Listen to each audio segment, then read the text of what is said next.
¿Alguien sabe lo que es el dominio público pagante?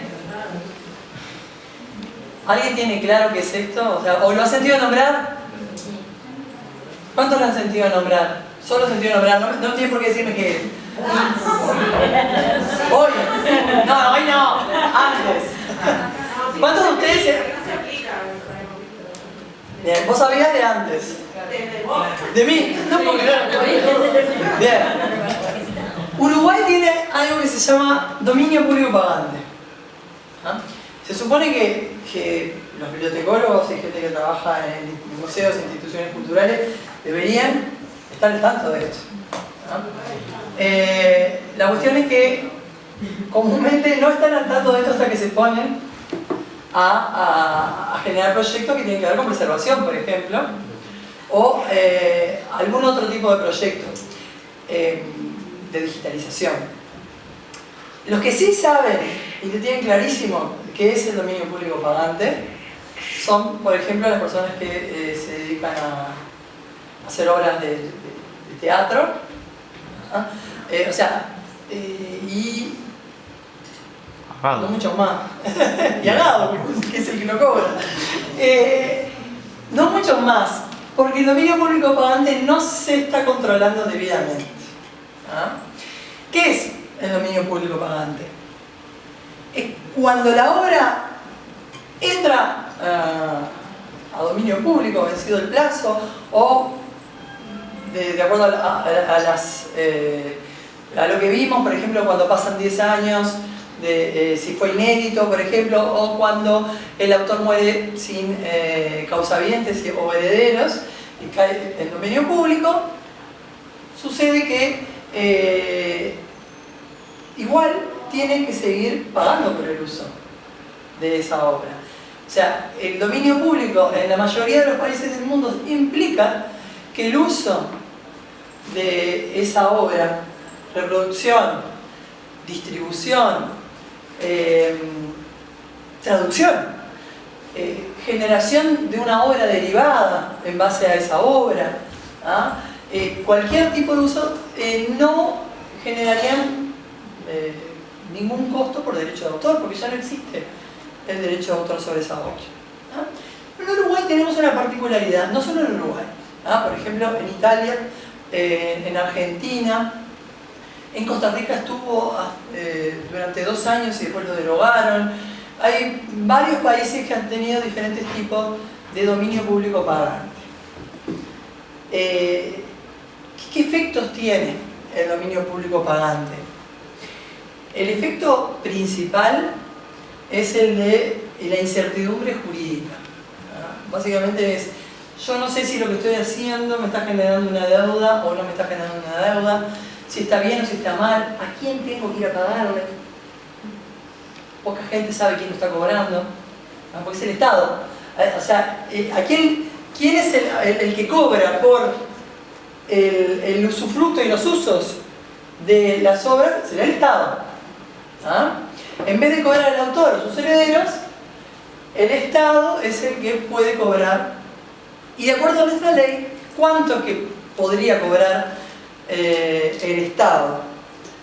Y eso lo decía el Consejo de Derechos de Autor, el CDA, que por ahora, mientras el Consejo de Derechos de Autor no diga nada, lo que se cobra es exactamente lo mismo que cuando estaba en dominio privado. ¿Ah? Vamos a ver un poco más sobre cómo se instrumenta esto. Es el pago al Estado por el uso del dominio público. Hay varias discusiones. Eso es jurídico y lo voy a pasar así súper por arriba. ¿Qué es esto? Un tributo es un tributo es un impuesto. Es un canon que se cobra como precio en vez de ser un impuesto. Es el concepto de qué naturaleza jurídica tiene este pago. No hay una definición clara de qué naturaleza jurídica tiene este pago, pero es importante el saber qué naturaleza jurídica tiene, porque el régimen que se le aplicaría depende de la naturaleza jurídica. Pongo un ejemplo bobo. Para para que un impuesto pueda sancionarse se necesitan mayorías parlamentarias determinadas, más altas que las comunes, ¿ah? Y nadie revisó por qué mayoría fue aprobada la Ley de Derechos de Autor del año 1937. ¿Ah? O sea, no existe. Yo tampoco fui a revisar porque no encontré documentación, pero es básico saber si es legal o no. Un impuesto que no fue sancionado por, creo que son, no me acuerdo exactamente la mayoría, si son 3/4, sé que es mayor que la sanción de las leyes comunes, no podría llegar no sería legal, por ejemplo. ¿Ah? Si es un precio, ¿ah? Bueno, a cambio de lo que ¿de qué servicio? Gracias, el Estado no hace nada. El Estado lo único que hace es cobrar. ¿Ah? Porque la creación no la hizo el Estado, la obra no la tiene el Estado, comúnmente. ¿Ah? Hay como una indefinición jurídica muy grande con respecto a la naturaleza jurídica y el régimen que se le aplica. Les cuento qué es lo que pasa ahora. ¿Ah? Cómo se está instrumentando ahora. ¿Ah? ¿Quién fija la tarifa? Eso sí, la ley dice que la tiene que fijar el Consejo de Derechos de Autor. ¿Qué fijó el Consejo de Derechos de Autor? No dijo nada, por lo tanto, se cobra exactamente lo mismo. ¿Ah? Y ustedes me preguntan, bueno, ¿y cuánto se cobra por una obra cuando la obra está en dominio privado? ¿Y quién determina eso? En realidad lo determina el autor o el que ejerce el derecho.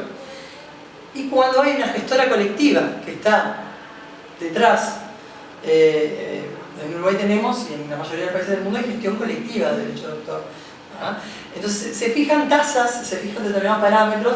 Bueno, ¿cuánto sale el derecho de interpretar una obra teatral? Y Agadú te dice sale tanto. ¿Cuánto sale el derecho de interpretar una canción? Bueno, sale tanto. ¿Cuánto sale el derecho de hacer un versionado de un libro o una traducción de un libro? O sea, tomar un libro para hacerle la traducción. Todo eso lo está fijando hoy día Agadú. Tenemos un tema con Agadú que no publica sus tarifas. No vas a saber cuánto sale. Nadie sabe cuánto sale. No hay transparencia. Porque básicamente Agadú dice, bueno, nosotros somos dueños de cobrar lo que queramos y no tenemos por qué publicarlo.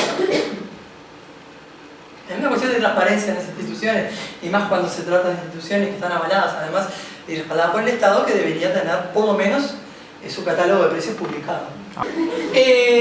La tarifa que se cobra se supone que sería la misma. ¿Quién decide cuál es la tarifa? En realidad el Estado firmó un convenio con Agadú y recauda Agadú. ¿Ah? Entonces, con cualquier uso de una obra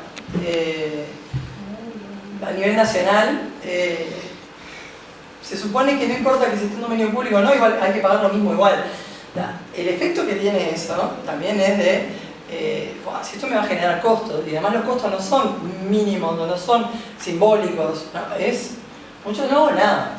¿Ah? Cuando estamos hablando de instituciones culturales que tienen no una intención de un ánimo de lucro, sino un ánimo de una función social. ¿Ah?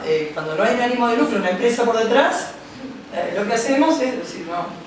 Los que se enteran que existe esto, directamente deciden no usar esas obras, a salvo que haya una empresa detrás. Ahí vienen todas las compañías teatrales o las editoriales que quieren reeditar algún libro, lo que sea, que ahí sí, cuando hay un negocio detrás, ellas saben que hay que pagar y cuánto hay que pagar.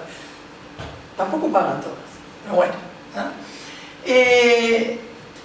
Recauda Agadú y cobra un porcentaje sobre lo que cobró, sobre el pago que ustedes hacen por el uso de obras en dominio público, le descuento un porcentaje de administración y un porcentaje por, se llama altos fines sociales, para ponerlo en un fondo que tiene que ver con ¿cómo se llama? Colonia de vacaciones y otras cosas más, y luego le entrega al Estado lo que sobra.